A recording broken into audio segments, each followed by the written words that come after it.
Plus d'1 milliard d'hommes et de femmes se réclament aujourd'hui du bouddhisme. Né en Inde, il y a 2500 ans, le message de Bouddha n'a été transmis à ses débuts que par quelques moines errants.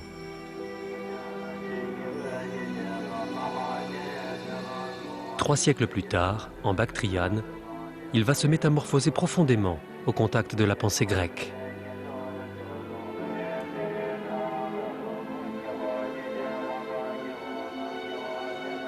Par quelle alchimie spirituelle, artistique et culturelle cette rencontre a-t-elle enfanté d'une religion aussi immensément populaire ?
Un soir, en Inde, au VIe siècle avant notre ère, Sakyamuni, sage de la tribu des Sakyas, médite sous un arbre. Soudain, il s'élève à la compréhension de l'origine de toute chose. Il devient Bouddha, qui signifie l'éveillé. Philosophie pragmatique plutôt que religion, son message enseigne comment se libérer de tout besoin pour atteindre l'éveil. Après la mort du bienheureux, ses disciples délivreront son enseignement dans toute l'Inde, de Ceylan à l'Himalaya. En Grèce, à la même époque, Pythagore enseigne le renoncement et la rigueur pour atteindre la connaissance. Ces moines pratiquent encore aujourd'hui ce bouddhisme primitif et vivent au quotidien selon les préceptes établis par Sakyamuni. Selon eux, la vie en société n'apporte que confusion. C'est pourquoi ils entrent dans les ordres et mènent jusqu'à leur mort une existence austère. Ils n'ont qu'un seul vêtement et ne subsistent que d'aumônes. Ils obéissent ainsi à la parole de Bouddha, car, dit-il, la condition humaine est faite de souffrances et seules des années de pratique ascétique ouvriront une voie permettant d'atteindre l'état de plénitude infinie, autrement dit, l'éveil et l'illumination. Ils vivent isolés dans les montagnes et passent la plupart de leur temps à méditer.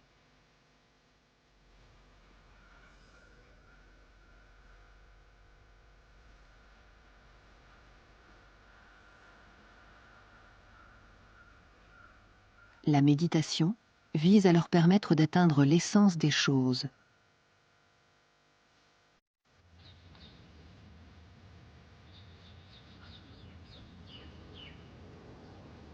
C'est parce qu'il était convaincu que l'homme est à la recherche d'idoles que Bouddha le Bienheureux a expressément interdit toute représentation de sa personne. Il accordait ainsi la primauté au seul message spirituel contre l'inclination naturelle des hommes à l'idolâtrie.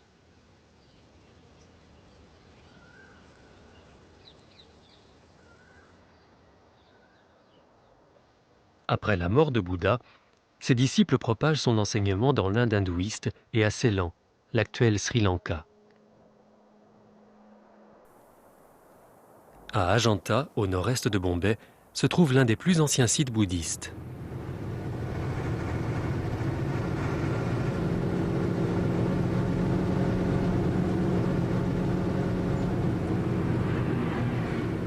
Monumental, l'édifice, un demi-kilomètre de diamètre, a été creusé en demi-cercle à même la roche. Chaque nouvel arrivant parmi les moines creusait son propre sanctuaire, faisant du site un chantier qui s'est étalé sur 1000 ans.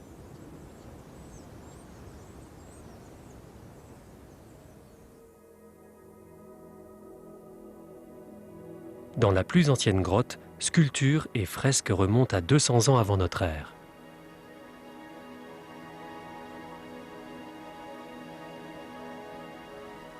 Le travail de restauration est minutieux.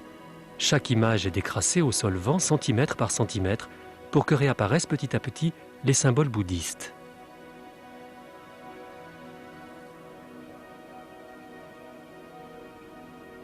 Dans cette fresque, la plus ancienne connue, c'est devant le Kalachakra, la roue de la loi, un vieux symbole indien, et non pas devant une image de Bouddha que les croyants priaient. Ceci est le Kalachakra, la roue de la loi ou roue du temps. Et vous pouvez apercevoir des personnages avec les mains jointes. Là aussi, ils ont les mains jointes, ainsi que sur le côté, ils ont les mains jointes. Ils vénèrent le Kalachakra qui représente Bouddha. Les maîtres indiens racontaient la vie de Bouddha sans jamais le représenter autrement que sous la forme d'un simple lotus, d'un cheval sans cavalier ou d'un arbre. Manière pour eux d'honorer la prescription de Bouddha Sakyamuni de ne pas représenter son image. Elle ne sera respectée que jusqu'au IIe siècle avant notre ère.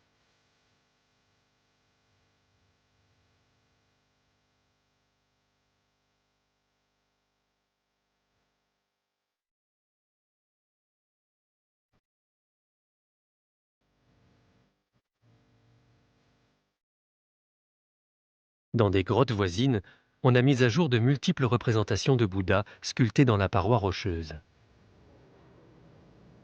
Elles sont postérieures de 300 ans aux fresques du Kalachakra. Il aura fallu ce délai pour que cet interdit ne soit plus respecté.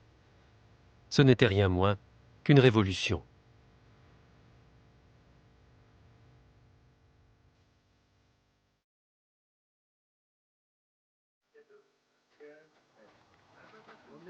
À la mort de Sakyamuni, 8 de ses disciples recueillent les cendres de leur maître pour les disposer dans 8 lieux différents de l'Inde, devenus autant de sanctuaires, les stupas.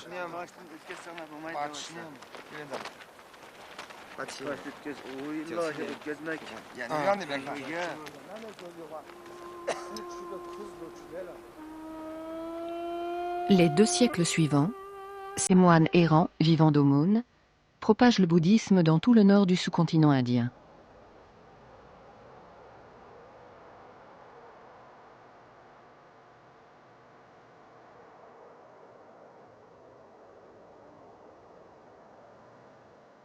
Un siècle supplémentaire sera nécessaire au bouddhisme pour atteindre la province de Gandhara, en Bactriane, entre l'Afghanistan et le Pakistan d'aujourd'hui.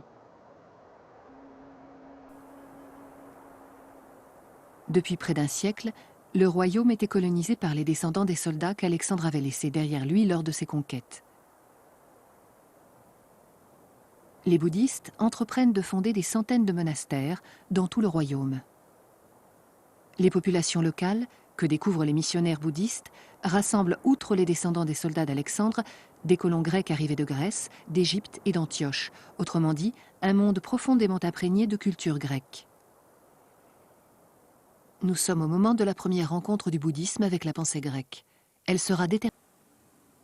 Lorsque les moines bouddhistes arrivent en Bactriane, Ménandre entreprend d'interroger l'un des leurs, Nagasena, un vieux sage bouddhiste. Comment l'enseignement de Bouddha résout-il le problème de la souffrance? Comment atteindre l'éveil? Comment dépasser la mort? On a reconstitué plus de 300 échanges entre les 2 hommes sur le sens de la vie et de la mort. Ils permettent aux vénérables d'exposer le message spirituel du bouddhisme. Ces dialogues, traduits en chinois, serviront pendant plusieurs siècles de textes fondamentaux pour l'enseignement du bouddhisme. De ce face-à-face capital date la première rencontre entre le bouddhisme et la philosophie grecque.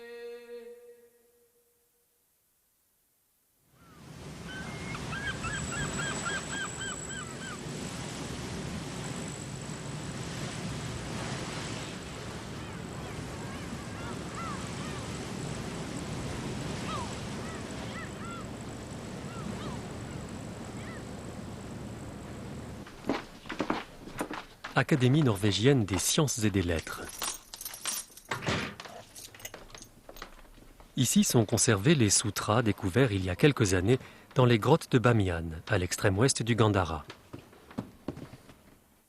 Les sutras sont des textes philosophiques sur la vie et l'enseignement de Bouddha et de ses disciples.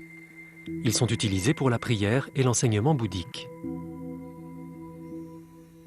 Plusieurs milliers de fragments de textes, transcrits sur des feuilles de palmier ou des écorces de bouleau, ont été trouvés dans la vallée du Gandhara.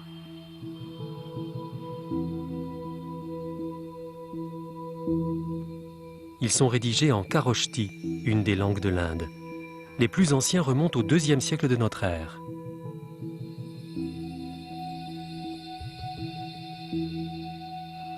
Des scientifiques des quatre coins du monde se sont réunis pour étudier ces manuscrits.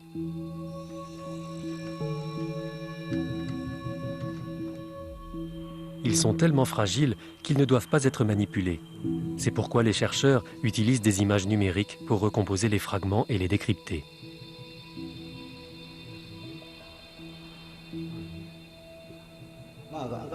De nombreuses statues bouddhistes surnommées Bouddha du Gandhara ont été découvertes dans la région du Gandhara. Cependant, jusqu'à aujourd'hui, nous ne possédions pratiquement aucun texte écrit qui rende compte de cette philosophie. On en a découvert plus de 10 000, y compris les fragments. C'est incroyable! Nous sommes en train d'étudier au XXIe siècle de très anciens documents qui datent de l'époque où le bouddhisme était florissant. C'est vraiment étonnant. Le professeur Richard Salomon, spécialiste du Kharoshthi, en a entrepris la transcription.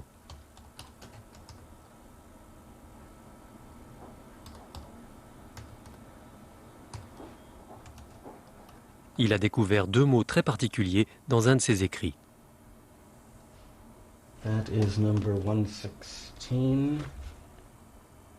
C'est ici. Il est écrit Paramita Sho. Paramita signifie vertu et Sho est le nombre 6. Les 6 vertus sont donner, y compris sa vie, vivre selon l'éthique, patience et humilité, ardeur et ténacité, méditation, connaissance intuitive de soi et de l'univers. Les 4 premières vertus existaient dès l'origine du bouddhisme. Les 5e et 6e sont apparues après. Elles conduisent à la réalisation de soi, à l'éveil. Elles transcendent la discipline et le formalisme ascétique en vigueur à cette époque. On peut méditer et atteindre l'éveil n'importe où, n'importe quand, sans pour autant devenir moine. C'est le fondement du bouddhisme Mahayana, dit du grand véhicule, basé sur l'expérience intérieure.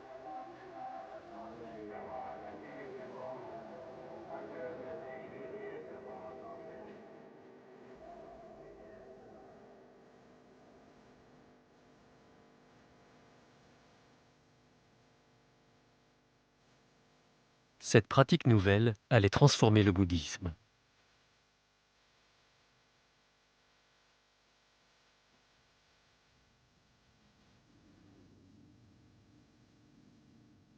Elle donnera naissance en Chine, au VIe siècle, au bouddhisme zen qui se propagera ensuite en Corée et au Japon.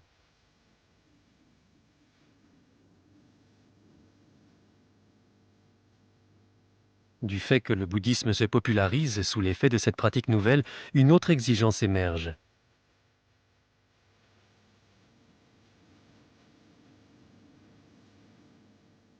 Elle s'exprime dans ce sutra. Je veux voir Bouddha, je veux entendre la voix de Bouddha.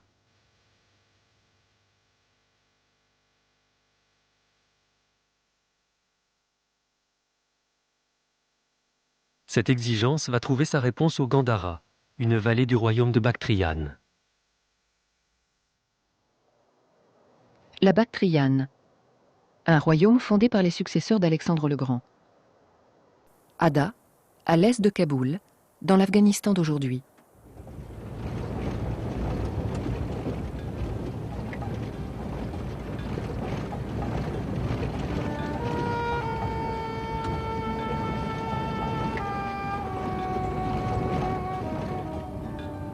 Dix temples bouddhistes avaient été élevés sur ce site. Ada est soudainement devenue célèbre lorsque pas moins de 15 000 sculptures bouddhistes en furent exhumées, révélant que le Gandhara fut la terre sainte du bouddhisme. On ne peut malheureusement plus découvrir ces sculptures qu'en photo. La plupart d'entre elles, tout comme les bouddhas géants de Bamiyan, ont été détruites, victimes du vandalisme religieux des talibans. Ces statues sont les premières représentations de Bouddha. Elles sont datées vers 100 avant notre ère.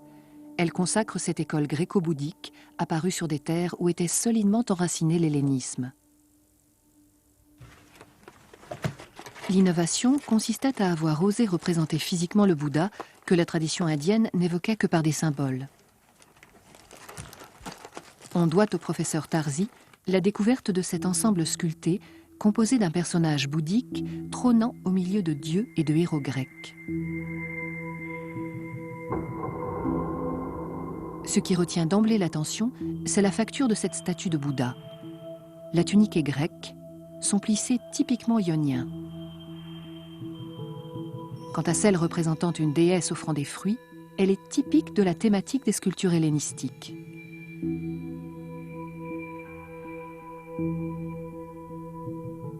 Elle voisine avec un personnage athlétique dans lequel on reconnaît Héraclès, le demi-dieu grec.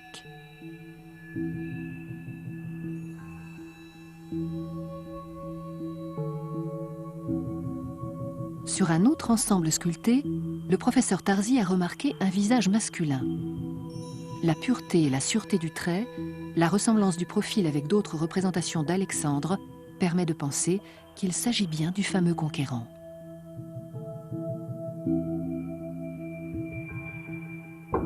La rencontre d'un Bouddha hellénisé avec les personnages du panthéon grec marque la naissance d'un art nouveau, l'art gréco-bouddhique. Dont le contenu est bouddhique, à la fois dans sa théologie, dans les épisodes de la vie du Bouddha, qui ne ressemble à rien d'autre. La vie du Bouddha, elle se passe dans un milieu purement indien, dans des traditions indiennes. Il est entouré de brahmanes. Ça n'a rien à voir avec la philosophie grecque. Mais n'empêche qu'on constate que, pour illustrer les vies du Bouddha, les artistes de cette région, à partir de notre ère à peu près, ont emprunté des formes hellénisées. Le type lui-même du Bouddha, on a dit, ce plissé typique du manteau du Bouddha, de son manteau de moine, s'inspirait de modèles grecs. Mais il est évident que l'art gréco-bouddhique résulte de la fusion d'une pensée indienne, dans une certaine mesure aussi de tradition iconographique indienne, mais dans une très très large mesure surtout d'une tradition artistique grecque d'Asie centrale.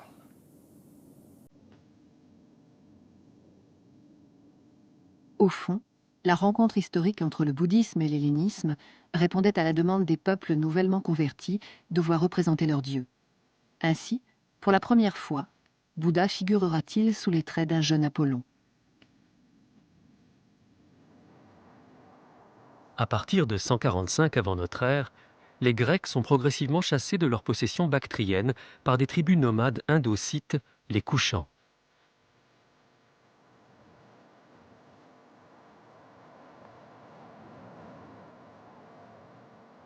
La violence de l'invasion, la brutalité de ces cavaliers des steppes n'altérera pas la nature de l'art gréco-bouddhique.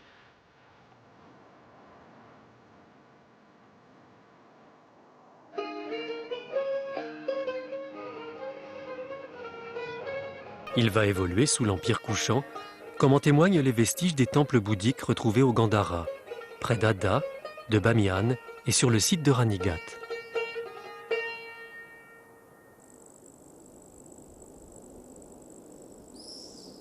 La multiplication des adeptes a entraîné l'édification de très nombreux temples et monastères bouddhiques.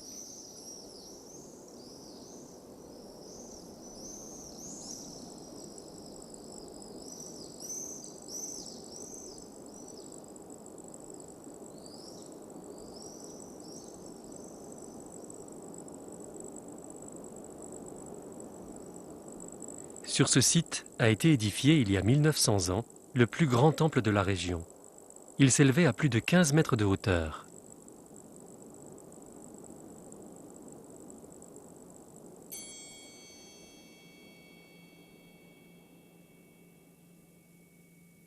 On y a retrouvé une importante statuaire bouddhique, parmi laquelle cette sculpture a la pureté et à la douceur apollinienne, bien qu'elle date de l'époque Kushan.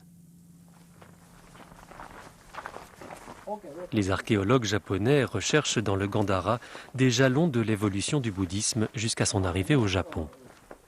1.16 and point, you can read that. 160.5, okay?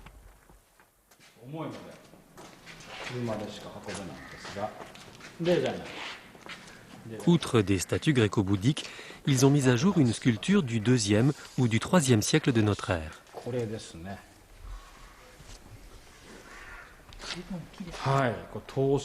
Si on l'examine, on constate qu'elle porte une ceinture avec un pendentif au bout duquel il y a un motif en forme de cœur. Si on considère la statue dans son ensemble, effectivement, on peut penser qu'il s'agit d'un personnage important de la société Kushan ou bien d'un roi Kushan. On pourrait peut-être penser que les Kushans ont apporté leur soutien au bouddhisme qui l'ont conduit à son apogée.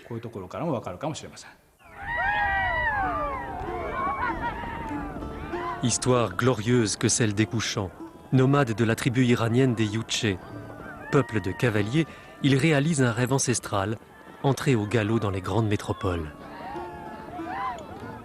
Les plus célèbres de leurs monarques furent les 3 rois de la dynastie Kanishka, qui régnèrent entre la fin du 1er et le 2e siècle de notre ère. Aujourd'hui, ils perpétuent leur tradition cavalière avec ce jeu, le buzkashi, qui remonte aux origines Kushan.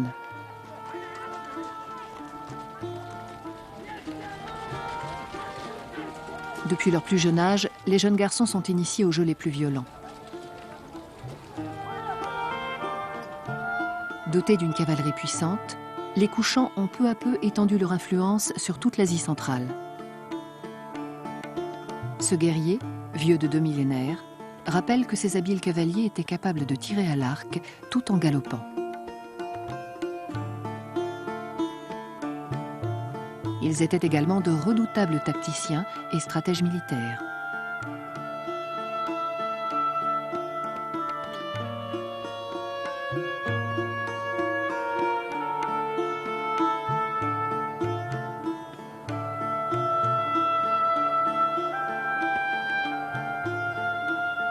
Ils franchissent au prix de tous les dangers les cols enneigés de l'Hindu Kush.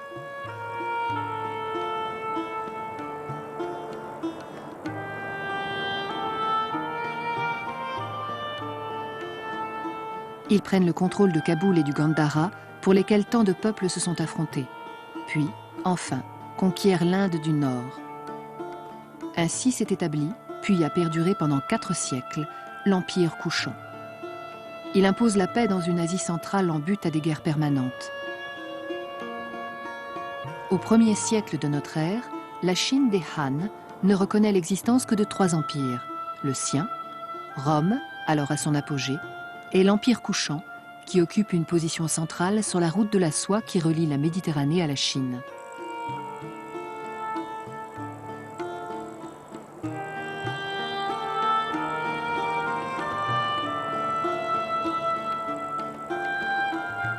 Sans civilisation propre, les Kushans ont adopté celle des peuples sédentaires de la Bactriane.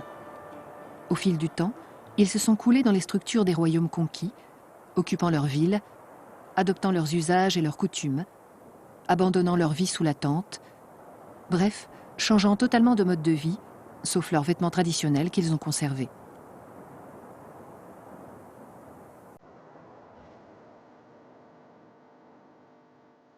Le roi Kanishka était vêtu à la manière caractéristique d'Asie centrale, long manteau et bottes de cuir.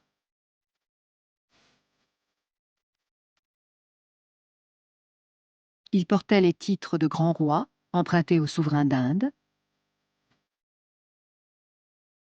roi des rois, à l'image des rois de Perse, et fils du ciel, à l'instar des empereurs de Chine. Tous ces titres, gravés sur sa statue, révèlent les liens étroits de l'Empire couchant avec ces pays.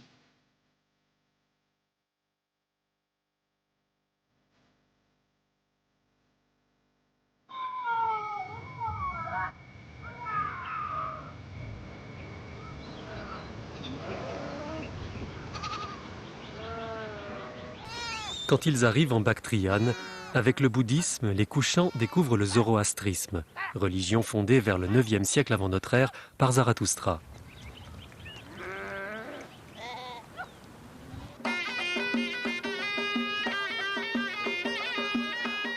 Ce prophète de Bactriane fut le premier monothéiste. Il prêchait l'existence d'un Dieu unique et bon, Ahura Mazda. Zarathustra prônait l'amour de tout être vivant et la pureté des pensées et des actes. Il interdit les sacrifices d'animaux, contribuant à la sédentarisation des nomades des steppes et au développement de l'agriculture. Il vénérait le feu, symbole de pureté.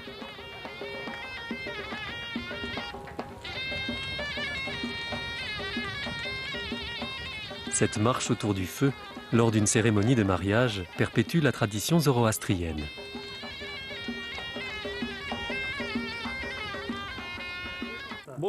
Ce rituel des jeunes mariés efface tous les péchés qu'ils ont commis jusque-là et leur permet de commencer une nouvelle vie en tant que membres d'une même famille. Cette tradition nous a été transmise par nos parents et nos grands-parents.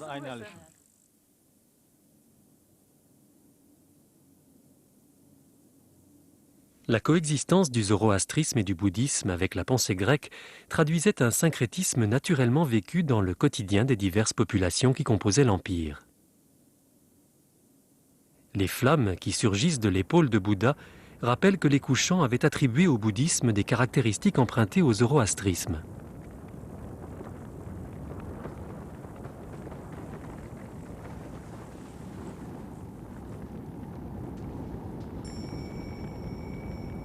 Sur cette pièce de monnaie à l'effigie du roi Kanishka, les flammes sur son épaule évoquent, elles, le mélange du culte dynastique avec celui du feu.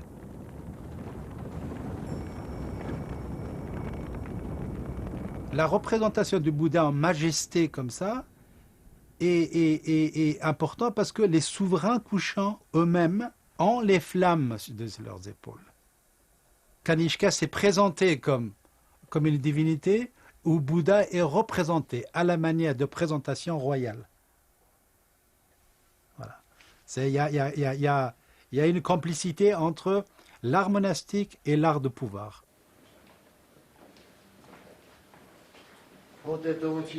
L'historien Édouard Reladze confirme que les souverains couchants ont utilisé le bouddhisme pour étendre leur influence.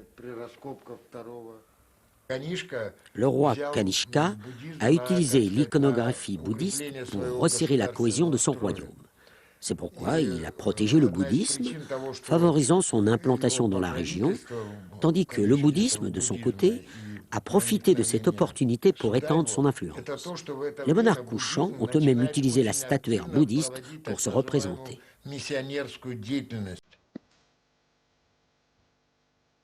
Les couchants doivent leur prospérité au développement des rapports commerciaux avec l'Empire romain. Ils contrôlaient la route de la soie, de l'Indus jusqu'à Peshawar, leur capitale. De là, les caravanes prenaient le relais à travers les montagnes du Tien Shan vers les avant-postes chinois pour arriver à la lointaine Chang'an, capitale de l'Empire du Milieu.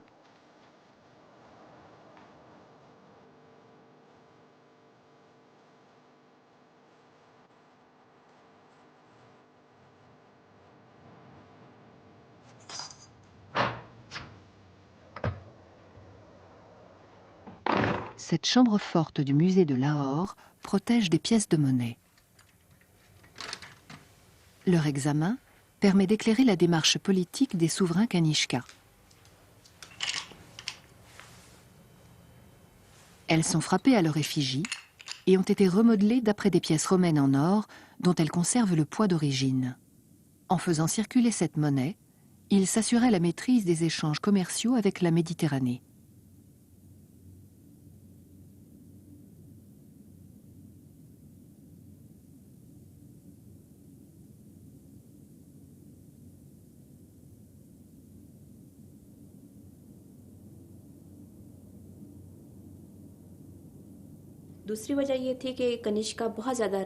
Il semble que Kanishka ait été très libéral. Ce roi faisait preuve d'une grande ouverture d'esprit à l'égard de la religion.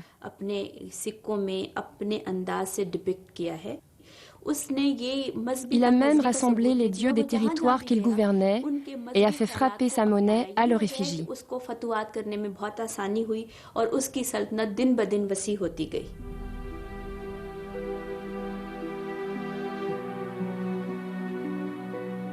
L'intelligence politique des souverains Kanishka est également attestée par ces pièces de monnaie, sur le revers desquelles chacun des dieux vénérés par les nombreux peuples de l'Empire couchant est représenté.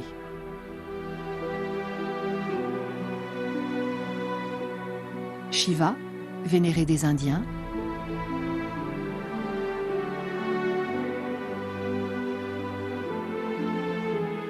Mitra, le dieu soleil du peuple iranien,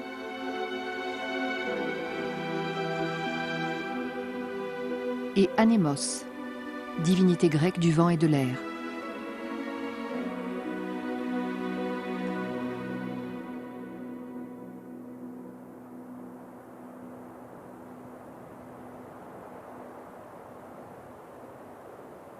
Au cours des 4 siècles de paix imposés par l'Empire couchant, le bouddhisme connaît une évolution qui allait le porter au premier rang des religions universelles.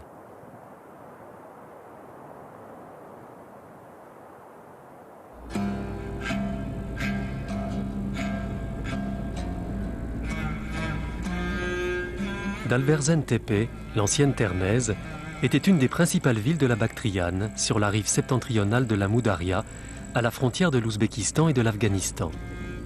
Dans l'Antiquité, elle constituait le principal passage de l'Oxus entre Bactre et Samarcande.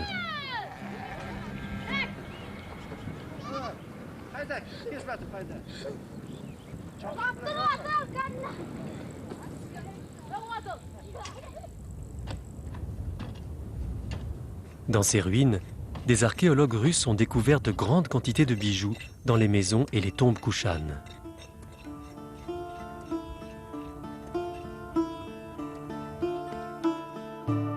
Lingots d'or, bracelets et colliers avec lesquels les couchants se faisaient inhumer.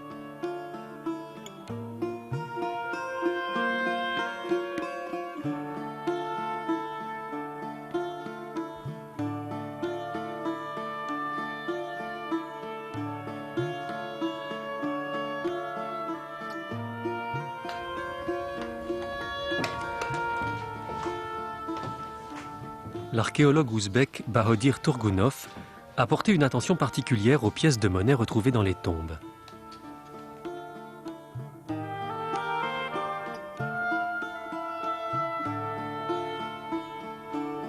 Leur présence s'explique par une coutume d'origine grecque consistant à glisser une pièce dans la bouche des défunts.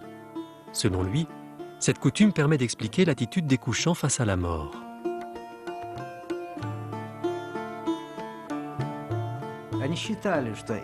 Ils pensaient que le fait de placer une pièce dans la bouche d'un mort lui garantissait d'aller au ciel. Les pièces, bijoux et autres biens de la vie quotidienne placés dans la tombe lui garantissaient la vie dans l'autre monde. Cette vie au ciel après la mort que souhaitaient les couchants. Un sutra bouddhique, traduit en chinois, cite un couchant converti au bouddhisme.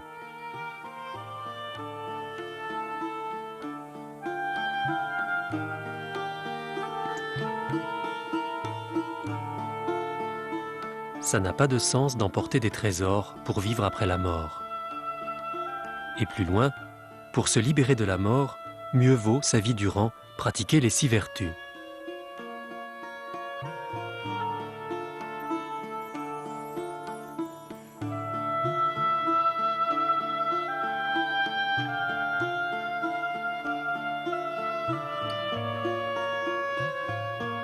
La peur de la mort conduit les fidèles couchants à pratiquer l'offrande. On a retrouvé de nombreuses représentations de donateurs près des sanctuaires du Gandhara.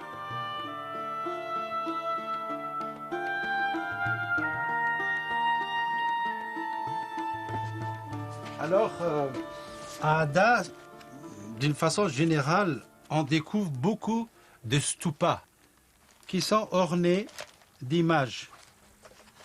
À chaque panneau, il y a 2, 3 ou 4 personnes. Ce sont des donateurs couchants. Un exemple, vous voyez de part et d'autre d'un Bouddha, on voit un couple. Le monsieur, les mains jointes, tient dans la main des pétales peut-être de fleurs. La femme ou la sœur de ce monsieur qui, elle, apporte l'argent. Ça veut dire que la femme, dans les représentations kushan dans les monastères, apporte plus de présents que les messieurs. Ici, une autre famille ou le reste de la même famille avec une jeune fille et un petit prince kushan. Ici, un moine et là, un autre couple.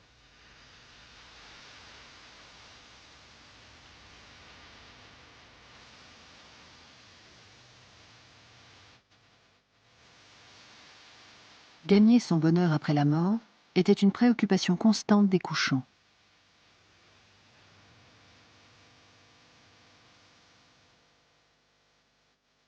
C'est ce qu'énonce ce texte, transcrit sur ce parchemin trouvé récemment au Gandhara.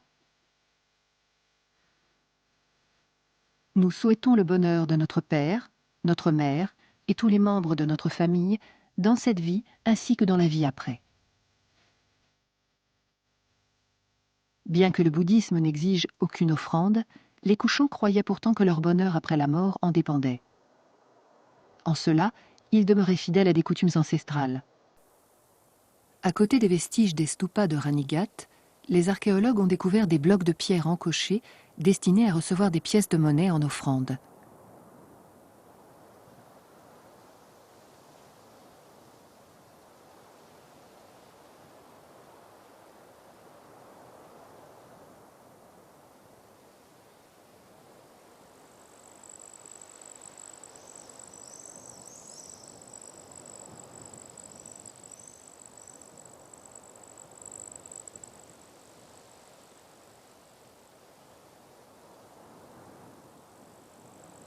Les stupas rappellent les 8 sanctuaires érigés pour recevoir les cendres de Bouddha Sakyamuni.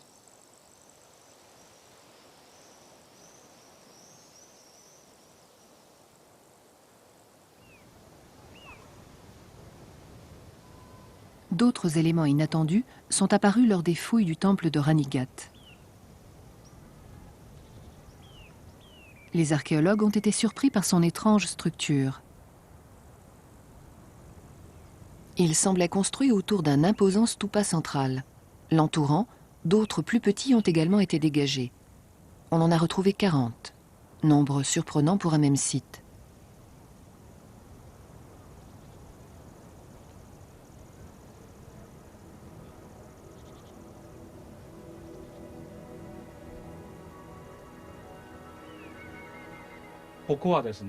Ici, comme vous pouvez le voir, on a plusieurs stupas.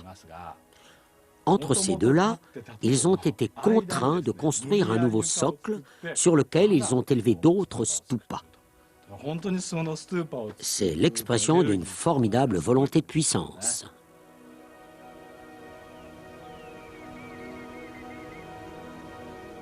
L'imagerie virtuelle a permis de reconstituer les différentes étapes de construction de cet ensemble.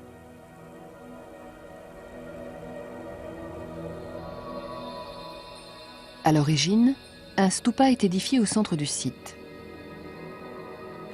Au pourtour, on en élève d'autres de tailles différentes.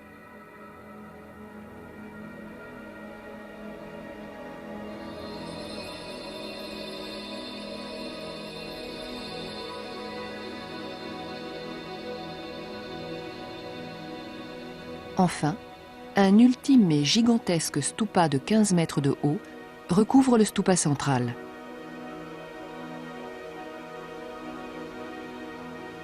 C'est ainsi que le temple de Ranigat a pris ses dimensions considérables.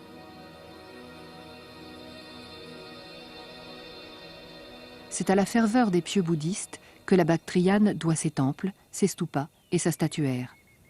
Mais le bouddhisme ne fut pas seulement la première grande religion de prière dans l'histoire de l'humanité. Il fut également le lien culturel qui participa à la grandeur et à l'unité de l'Empire couchon.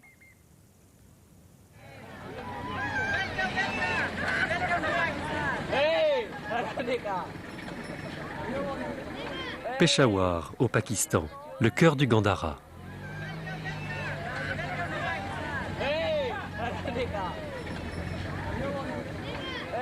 C'est depuis cette ville, où il avait établi sa résidence d'hiver, que Kanishka administrait son empire. C'est d'ici que partait vers la Chine l'une des routes de la soie.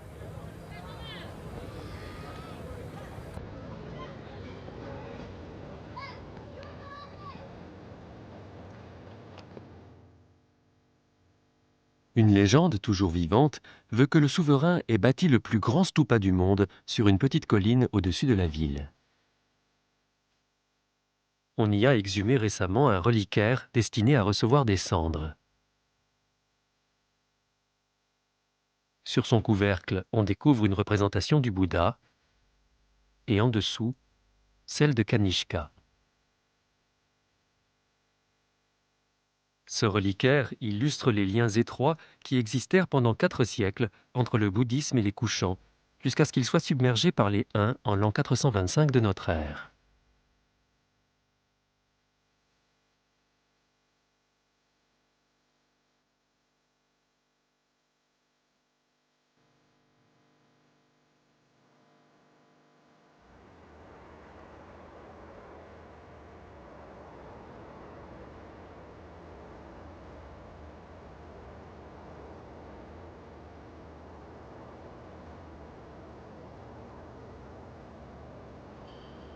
Le bouddhisme a poursuivi son expansion au-delà des barrières montagneuses du Tien Shan pour atteindre la Chine et le Japon.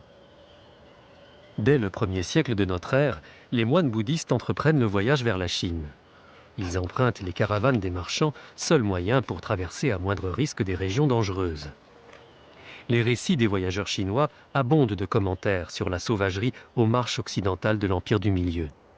Les Huns ravagent la région au hasard de leur dérive, l'insécurité est totale. Pour la combattre, les empereurs Han montent plusieurs expéditions militaires. Ils construisent des fortins tout le long des 1500 km qui bordent les montagnes du Tien Shan.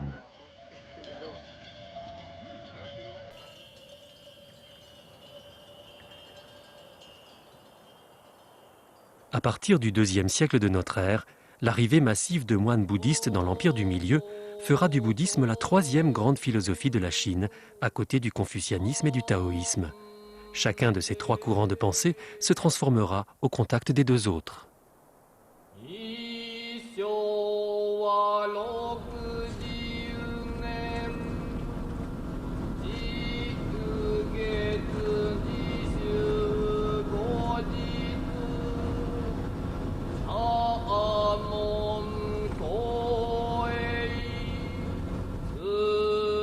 La grande route de Karakorum, ancienne route des caravanes, est depuis toujours le passage entre le Pendjab et la Chine.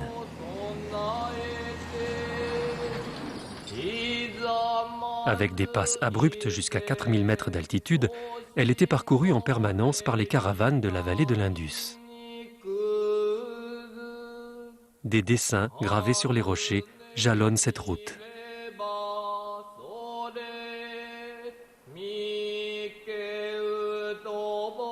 Ils représentent des stupas et des images bouddhistes.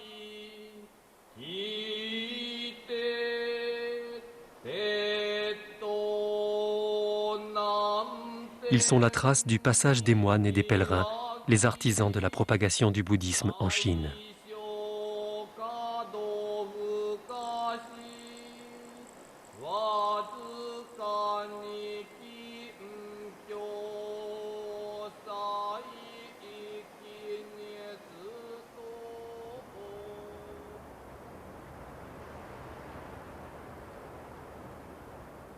Plus tard, traversant la mer, le bouddhisme atteindra le Japon.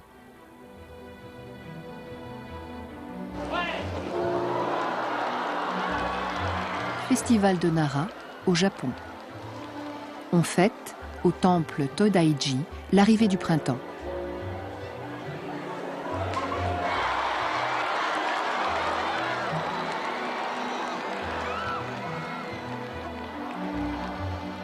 Les feux sacrés allumés pour brûler les impuretés et abolir les passions traduisent sans doute la survivance de la rencontre entre le zoroastrisme et le bouddhisme.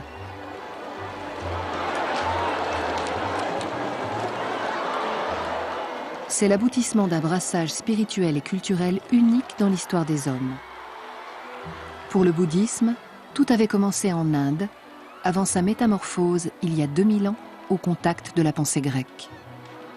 La plus belle et la plus singulière des rencontres entre l'Orient et l'Occident.